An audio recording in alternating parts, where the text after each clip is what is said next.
আসসালামু আলাইকুম। আপনারা দেখতে পাচ্ছেন আমি আজকে শুক্রবার, আলহামদুলিল্লাহ পবিত্র জুমাবার। আজকে আমি মসজিদে যাচ্ছি। বর্তমানে আমি মসজিদের দিকে যাওয়ার জন্য রওনা দিচ্ছি। আমি এখন উঠলাম ফ্লাইওভারে, ওভারব্রিজ। এই ওভারব্রিজ হচ্ছে ফ্লাইওভার উপর দিয়ে চলে গেছে। আমি এখন ওভারব্রিজে আছি, দেখছেন মাশাআল্লাহ কত সুন্দর সেই ওভারব্রিজটি। আর আমি আস্তে আস্তে হেঁটে হেঁটে যাচ্ছি। দেখতে পাচ্ছেন মাশাআল্লাহ কত সুন্দর দৃশ্যগুলো। বর্তমানে আমি ওই রাস্তায় পৌঁছে গিয়েছি। সেই ভিডিওগুলো আমি স্কিপ করে, আমার পিছনে দেখা যাচ্ছে অনেক বড় বড় বিল্ডিং, যেগুলো হচ্ছে 30 থেকে 40 তলা পর্যন্ত। পাশে একটা রয়েছে নার্সারি, যেখানে অনেক রকমের গাছ রোপণ করা হয় এবং তারা এগুলোকে পরবর্তীতে বিক্রি করে। রাস্তা কত সুন্দর মাশাআল্লাহ, গাড়ির কোনো যানজট নেই। আর আমার সাথে অনেকগুলো বাঙালি এবং নিগ্রো, পাকিস্তান, বিভিন্ন দেশের মানুষ যাচ্ছে নামাজ পড়তে। ওরা হয়তো আমার ক্যামেরার পিছনে রয়েছে, যার কারণে আমি আপনাকে দেখাতে পারতেছি না। দেখেন মাশাআল্লাহ কত সুন্দর রাস্তার পাশে ওরা কত সুন্দর করে গাছ রোপণ করছে, যাতে মানুষ রোদের মধ্যে কোনো কষ্ট না পায়, ছায়া পায়। যে ছায়াগুলোর কারণে অনেক মানুষের প্রশান্তি পেয়ে থাকে। দেখতে পাচ্ছেন কত সুন্দর গাছগুলো এখানে ওরা সরকারের পক্ষ থেকে রোপণ করা হয়েছে। আমি প্রায় কাছাকাছি চলে আসলাম মসজিদের মধ্যে। এটা অনেক আসলে 20 মিনিটের একটা রাস্তা। আমি আজকে হেঁটে আসলাম, তো খুব সুন্দর একটা পরিবেশ। তো চিন্তা করলাম যে আমি আপনাদের সাথে শেয়ার করব আজকের এই আমার মসজিদে যাওয়ার জার্নিটা।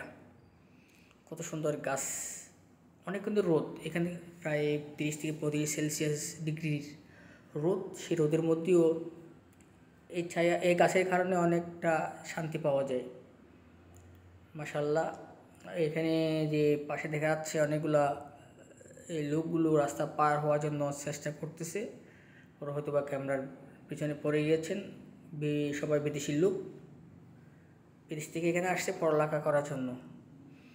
আমি প্রায় মসজিদের কাছাকাছি চলে আসলাম, আর একটু অপেক্ষা করতে হবে। আপনারা দেখতে পাবেন সেই মসজিদটি কোন দিকে।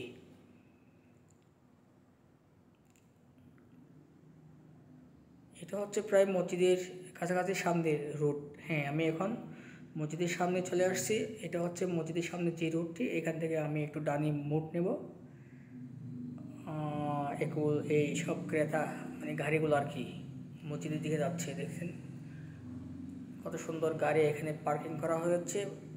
এখানে অনেক কিন্তু অনেক লোকের চেয়ে মনে হয় গাড়ি বেশি এই দেশের মধ্যে।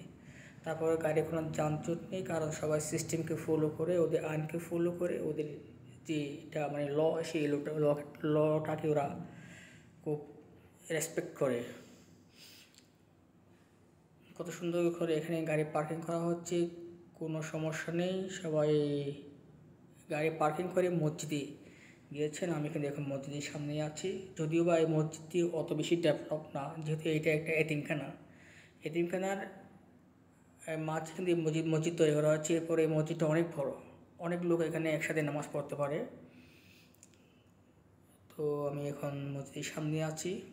আপনারা একটু পরে দেখতে পারবেন আমি মসজিদে ঢুকে যাব। সেখানে অনেক লোক বসে আছে নামাজ পড়ার জন্য। তো বাম পাশে হচ্ছে মসজিদ, যে নামাজ পড়ার জায়গা। তো আমি ক্যামেরা কিন্তু হাইড করে দিয়েছিলাম পকেটে মোবাইল রেখে। হ্যাঁ, আমি এখানে কিন্তু অনেকগুলো ঢোকার রাস্তা রয়েছে, মসজিদে প্রবেশের রাস্তা অনেকগুলো রয়েছে, প্রায় 5 থেকে 6টা। তো আমি একদম যেটা একদম নজুখানার পাশাপাশি সেখানে ঢুকতে যাচ্ছি। এখানে একটা সৌন্দর্য হচ্ছে সকলেই বাবারা সন্তানগুলোকে মসজিদে নিয়ে আসে নামাজ পড়ার জন্য। কত সুন্দর দেখেন মাশাআল্লাহ, কি সুন্দর পরিবেশ। আর এখানে প্রতি শুক্রবারে সবার জন্য দুপুরকির ব্যবস্থা করা হয়, খাবার ব্যবস্থা করা হয়। এটা হচ্ছে মসজিদের এক পাশ, অনেকগুলো 4 পাশ রয়েছে। এখানে একটি পাশ, উজুখানা একটা পাশ। তো আমি এখানে এখন ঢুকবো উজুখানার মধ্যে। দেখেন কত সুন্দর, এটা এক সাইড, ভিতরে আরও অন্য সাইড আছে। সামনে আবার নামাজ পড়ার জায়গা রয়েছে।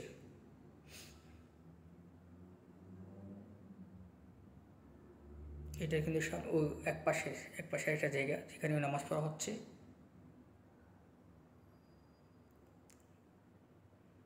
আমি এখন নামাজ শেষ করে আমি এখন বের হওয়ার জন্য রওনা দিয়েছি, বের হয়ে যাচ্ছি মসজিদ থেকে। এখন নামাজ শেষ করে এখানে অনেক লোকগুলো বিশ্রাম নিচ্ছে, কেউ শুয়ে আছে, কেউ আবার এখানে নামাজ পড়তেছে। এটা কিন্তু অন্য একটা সাইডের যে পাশ। আমি এখন এখান থেকে আমার জুতোগুলো নিয়ে বের হবো আস্তে আস্তে। দেখেন অনেক লোক এখানে বসে আছে, অনেকে কথা বলতেছে, আবার অনেকে নামাজ পড়তেছে।